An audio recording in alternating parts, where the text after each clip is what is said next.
बहुत समय पहले वृंदावन के एक शांत गांव में एक छोटी सी प्यारी बच्ची प्राची अपने लड्डू गोपाल के साथ हर दिन खेला करती थी। वो उन्हें रोज नहलाती, सजाती, खिलाती और मंदिर में बैठाकर घंटों बातें करती।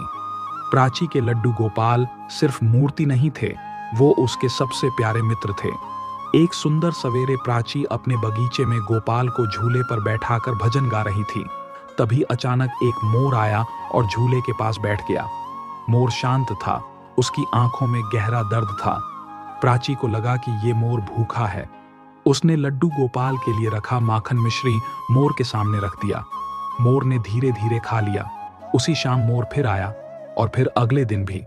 अब वह मोर लड्डू गोपाल के झूले के पास हर दिन आता, भजन सुनता, गोपाल को देखता और चुपचाप चला जाता। एक दिन प्राची ने मोर से पूछा, तुम हर दिन आते हो, लड्डू गोपाल के पास बैठते हो, लेकिन कुछ बोलते नहीं हो, तुम्हारा नाम क्या है? मोर ने अपनी चोंच से जमीन पर लिखा, मयूर।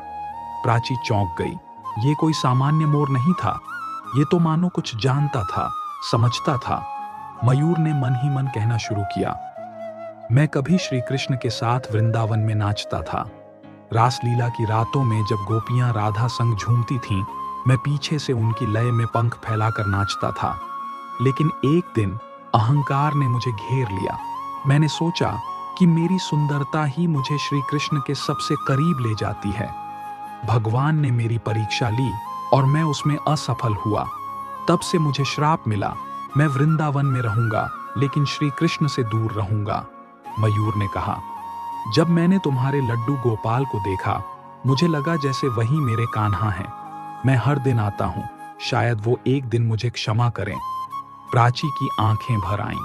उसने धीरे से लड्डू गोपाल को उठाया और मोर के पास ले जाकर कहा, कन्हैया, देखो, तुम्हारा पुराना साथी आया है। क्या तुम अपने प्यारे मयूर को माफ नहीं? अचानक से झूले के पास हल्का सा प्रकाश फैल गया। लड्डू गोपाल की मूर्ति मुस्कुराने लगी और तभी मोर के सिर पर एक मोर पंख धीरे से गिरा, बिल्कुल वैसा ही जो श्री कृष्ण अपने सिर पर लगाते हैं। लड्डू गोपाल की छोटी सी आवाज आई, मयूर, तू अब मुझसे दूर नहीं, तू फिर से मेरा साथी है। मोर ने पंख फैलाकर नृत्य करना शुरू कर दिया, वह नृत्य जो उसने वर्षों पहले श्री कृष्ण के संग किया था। प्राची नाच उठी। उसका आंगन भक्ति और प्रेम से भर गया। उस दिन से मयूर और लड्डू गोपाल साथ साथ रहने लगे। जब भी प्राची भजन गाती, मोर नाचता और गोपाल मुस्कुराते। सच्चा प्रेम, सेवा और पश्चाताप भगवान तक जरूर पहुंचता है। अहंकार हमें प्रभु से दूर करता है, लेकिन विनम्रता वापस जोड़ती है। भगवान अपने हर सच्चे भक्त को पहचानते हैं, चाहे वो इंसान हो या मोर।